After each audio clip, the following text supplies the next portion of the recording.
Chartres Cathedral, like so many other Gothic churches, is dedicated to Mary, the Mother of Christ. And they use the term Notre Dame, which means Our Lady, as the dedication of the church.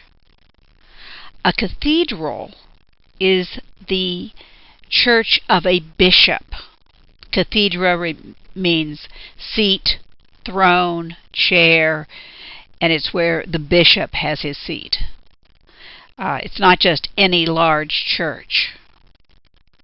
So when you're talking about a cathedral, generally a city would only have one cathedral. You could say it's the Cathedral of, and the name of the city, in this case Chartres in France. Or you could say Notre Dame of Chartres, Notre Dame du Chartres, because either the name, the dedication, or the fact that it's the only cathedral in town will identify it. Chartres Cathedral is very remarkable for a number of reasons. It combines both early Gothic in its west facade and high Gothic in the rest of the church, the nave, the choir, the exterior. It was erected, obviously, in 2 centuries. The early Gothic from the 12th century, from about the mid through the rest of the century, and the High Gothic section during the 13th century. It also is the church that has the largest number of surviving stained glass windows. We're now looking at the west facade, which for the most part is early Gothic, except you may notice there's 2 different towers, and we'll talk about that in a minute. There had been a church, a Carolingian church, that was built on this site, and then another church that was built. And in 1134, there was a fire that damaged the west facade. So they rebuilt it. And you can see certain characteristics of the Gothic. You'll also see that this is very early Gothic. So, for example, there's more wall that you'll be seeing than if you look to later churches such as Amiens or Reims. And this, of course, is the fact that it is still early. You'll see the characteristic of verticality. Even the buttresses seem to push their way up, and of course the 2-tower facade with the two pinnacles rising up toward heaven. At the base you have 3 doorways, and we'll be taking a look at the sculpture of that shortly. And then 3 tall windows that break up the facade, open it up to light.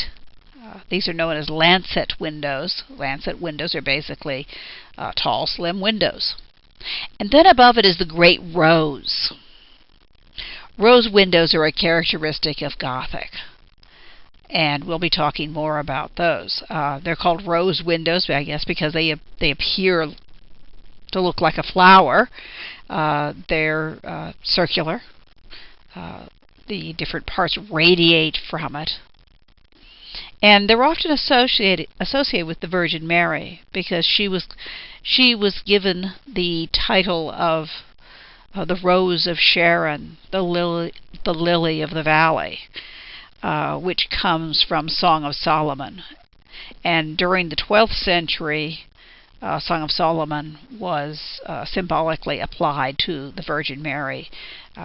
It became a symbol of Christ's love for his mother. It had already been a symbol of Christ's love for the church, and since Mary was very often symbolically associated with the church, she in a sense personified the church. It was it was just shifting your metaphor a little bit, and so Song of Solomon became symbolic, and phrases from it like a rose of Sharon, a lily of the valley, are applied to the Virgin.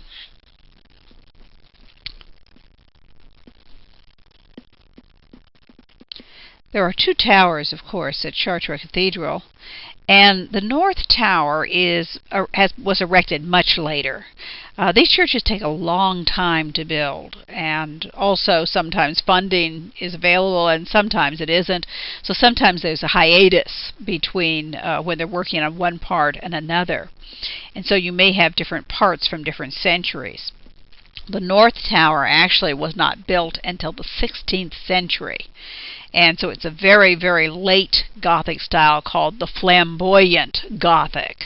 And the flamboyant Gothic, you can see if you look at the tracery in that window, you see that the shapes almost look like flames, and that's where the name comes from. It's very decorative, very elaborate, and as you can see, there's just decoration all over it. And so it's the late Gothic or the flamboyant Gothic. But for the most part, Chartres is early Gothic and high Gothic.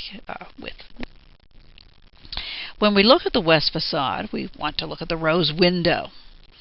And as you can see, when you're looking close to it, you can see where the glass is, and you can also see that it almost looks like a flat plate that's been perforated with the glass. And so this very early type of rose window we call plate tracery. Tracery is the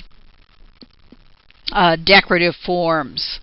They almost look like lines, only of course they're made of masonry that decorate windows and other aspects of the church.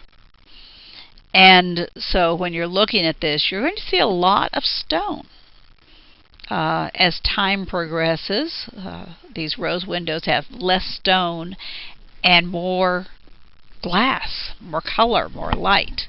And of course, this is the development from the early to the high, and then of course eventually to the late Gothic. When you look in the interior here, high Gothic is in the interior and the exterior, which we'll also be looking at.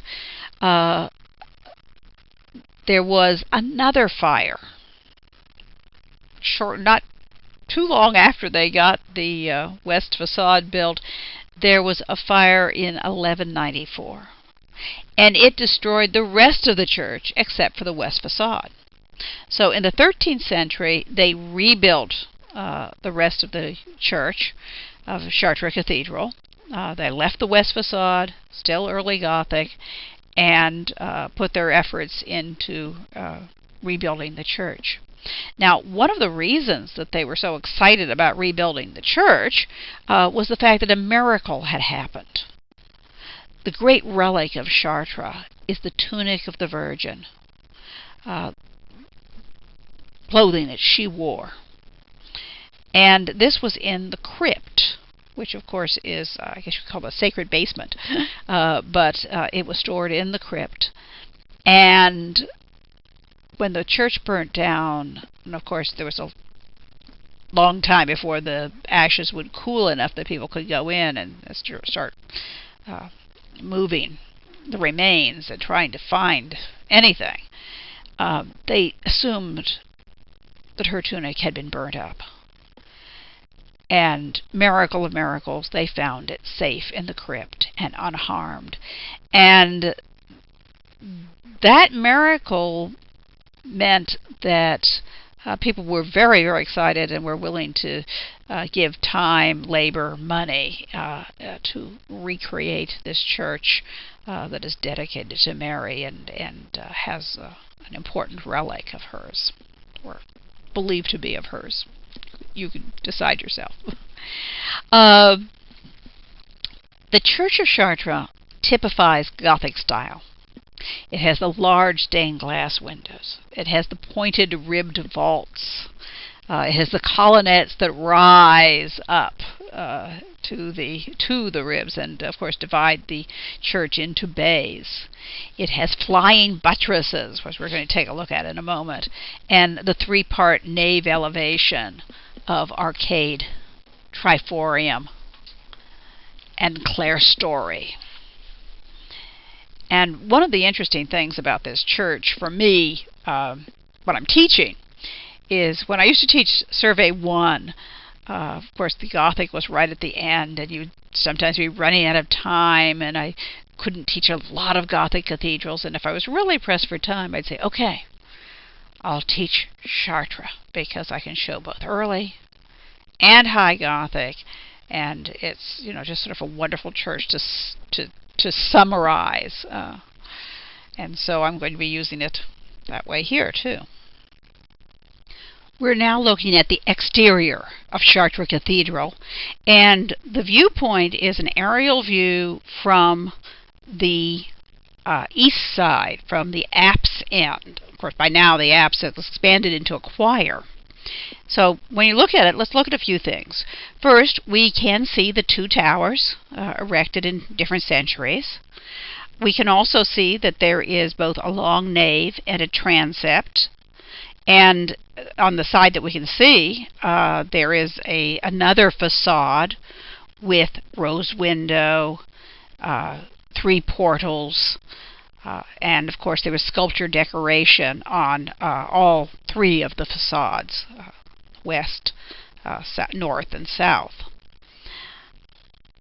You can also look at the east end, the apse end or the choir end, and you can make out the chapels that radiate, but it's a little hard, because there are these flying buttresses, as we call them, and we'll discuss those in a minute. But it makes it hard to see the structure of the building. There's a lot of decoration. And, of course, in the Middle Ages, nobody would be getting an aerial view and be able to see the rooftop, and you'd be standing on the ground and looking at this. I might also mention that when you look at these medieval churches, they were always the highest church in town, the highest building in town. And some places, Chartres has a law, I understand, that they can't build any buildings higher than this. Other places, of course, they built skyscrapers. But what you have to imagine is what you actually do see when you go towards Chartres. You're looking over fields, whether you're coming by train or by road, and you can see the spires rising up in the distance, and you can see the church rising up over the city. You know, this really dominates the city. It is the most important building. It is not only the religious center, but it's also the social center, the civic center, if you will, of life in a medieval town. So that idea that we talked about before, or I wrote about before, about unity as one of the characteristics of a Gothic church, you can kind of see how the decoration makes it very difficult to find all the little parts and to separate them out the way you would just automatically do with a Romanesque church. So now let's take a closer look at those flying buttresses. What is a flying buttress? Well, think back to the Romanesque churches, where you had heavy masonry vaults that needed to be supported with very thick walls. And sometimes, even beyond the thickness of the wall, they would attach on the exterior even more masonry, a buttress, to literally buttress the building.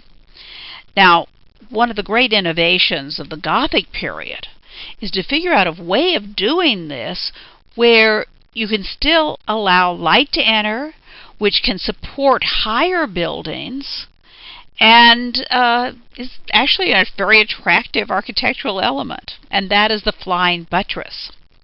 So instead of having the buttress right up against the windows, right up against the wall, they push it back. It might touch at a lower part of the wall or even be further back, and what joins the buttress to the church, to the vaulting, are these masonry arcs or arches. And they start out relatively thick, and as time goes by, they become much thinner. You have on top of these pinnacles, sculpture that makes it even heavier and weighs it down, but it doesn't look heavy.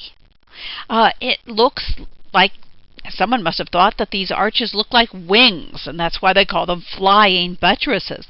They look light and airy. And because you don't have the heavy wall right up against all the windows, light can get in.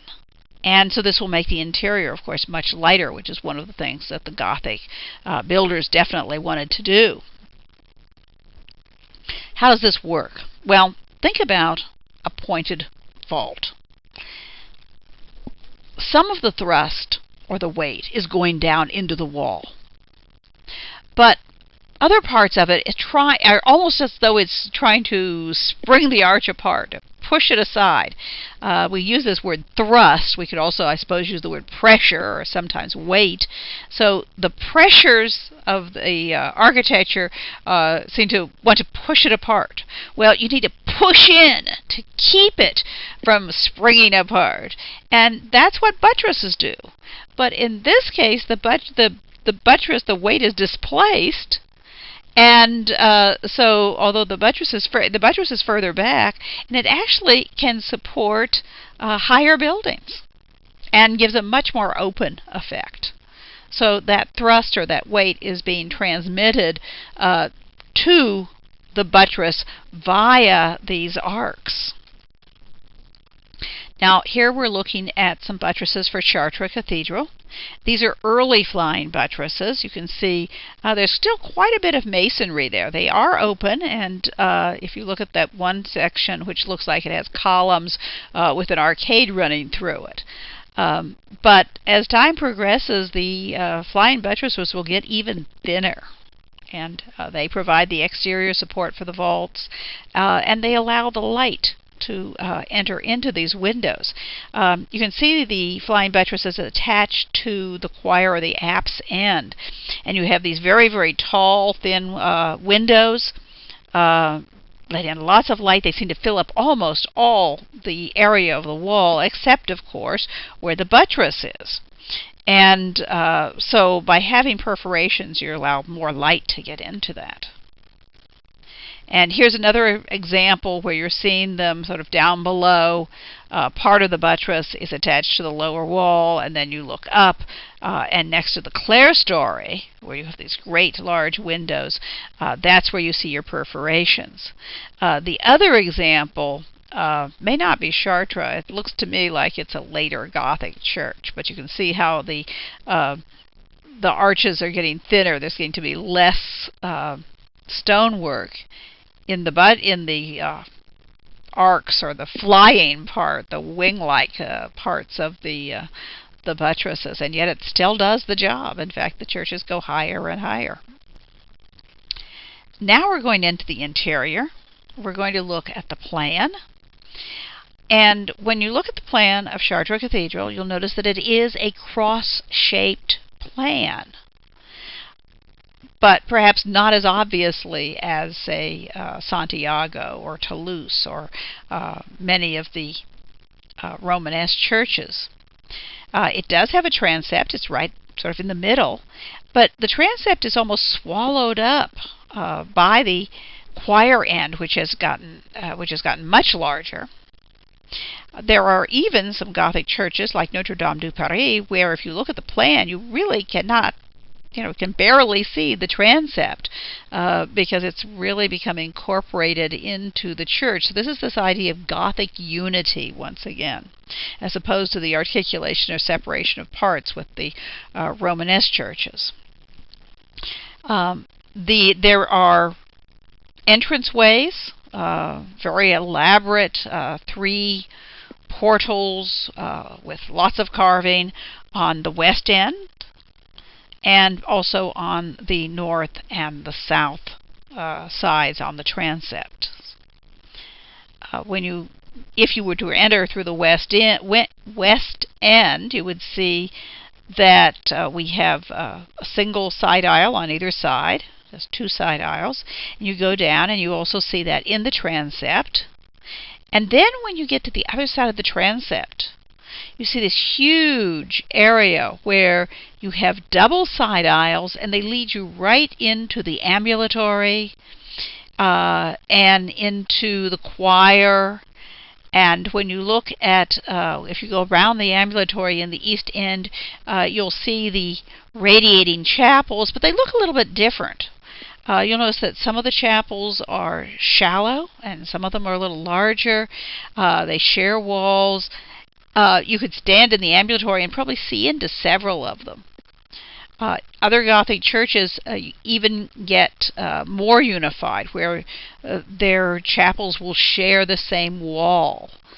And once again, you have this very unified shape. You can also see this word crossing in the middle. The crossing is literally what it sounds like, where the transept crosses the nave. And there's usually something fairly elaborate there with the vaulting. Some churches, of course, could have a tower, but with a lot of the Gothic churches, you have just some interesting arrangement of the vaulting. And as you can see here, it's a square section rather than the oblong sections that lead up to it. I might also point something out to you about the vaulting. You see these little crisscrosses. Those refer to the ribs. And you can look over and see in the picture the ribbed vaulting.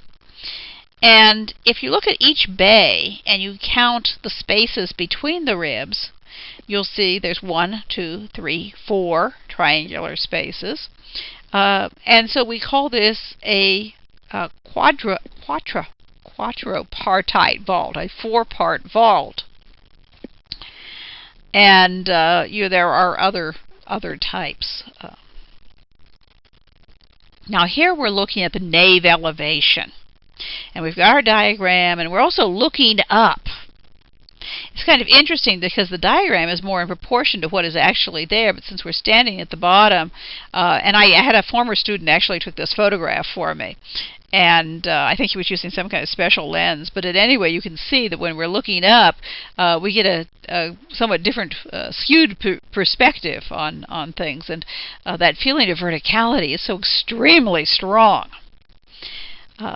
So let's go back and forth between the actual elevation and the diagram to see different parts of this. We start out on the ground level, and of course we have an arcade, which has these pointed arches, compound piers with capitals.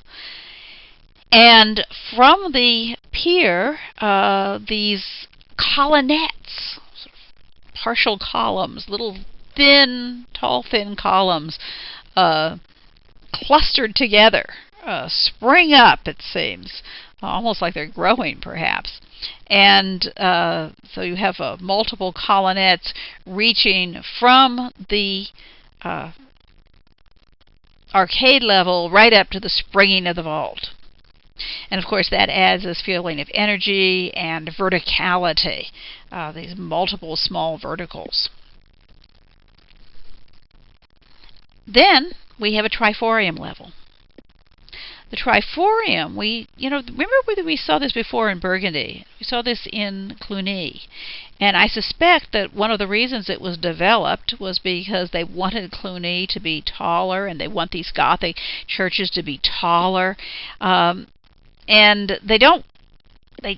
they need to have some support, but they want it to look more open. So what do? Well, here you have a triforium, which is these open areas. It looks like the wall is perforated. I mean, the wall, isn't there. But you can see in some of these pictures, when you look in, there is a wall behind it. So the archway becomes a kind of screen that hides the actual structure of the building and the actual masonry that's actually there, and makes it look very open, perforated. And then you look up to the great clerestories. These are much larger than any clerestories you would ever seen in the Romanesque period. And this, of course, is another characteristic of the Gothic, to have these very large stained glass windows.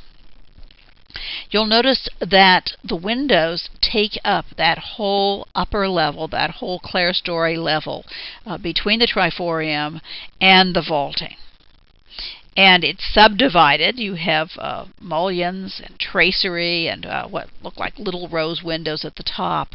But essentially, you've got this glass area. That lets in a tremendous amount of light. and it is colored light. And I mentioned that stained glass windows were characteristic of the Gothic. I don't mean there weren't any stained glass windows in the Romanesque period, although there's very, very tiny survival of that. But it was the Gothic period with their large windows that they would fill with this glass that we do associate with the stained glass clerestory and other windows. I should mention that a lot of times when you're looking at pictures of Gothic cathedrals, there's a couple of things to be aware of. Most of them have lost their glass. They once had colored glass. When you look at the picture at Amiens, for example, the nave clerestory level, you have clear glass, and of course that changes the feel. That's much harsher, and I'm showing you a photograph that tries to give you the feeling of having colored glass and colored light coming into the church. The other thing to remember is that these churches were painted. So there was a lot of color. I mentioned that with Romanesque. They were painted. These churches were painted. It would have been very, very colorful. So here we're looking at different views. You can see many of the same things, perhaps not quite as skewed a perspective. Usually in the choir you have even more openings, and so you have this whole series of windows that lets in a tremendous amount of light. You can see the colonnettes on the piers that just add more verticality, more energy, and kind of hide the heaviness there. And you can see the three-part elevation, which we've already talked about. And now here's that famous picture. You see this in a number of books. And someone has been able to capture the light where you can actually see some of the reflections of the light, some of the colored light striking the stone and giving it a tint of color. And you have to imagine, of course, this being so much more intense. The clerestory, large clerestory stained glass colored light filling the church. And we've talked about light before. We said Christ is the light of the world. In many, many religions, light symbolizes or stands for or is a metaphor for the spiritual realm or for divinity. This goes clear back to sun gods, of course, and sometimes the spirit. There's a late Gothic hymn. It's a little later than this, but it talks about the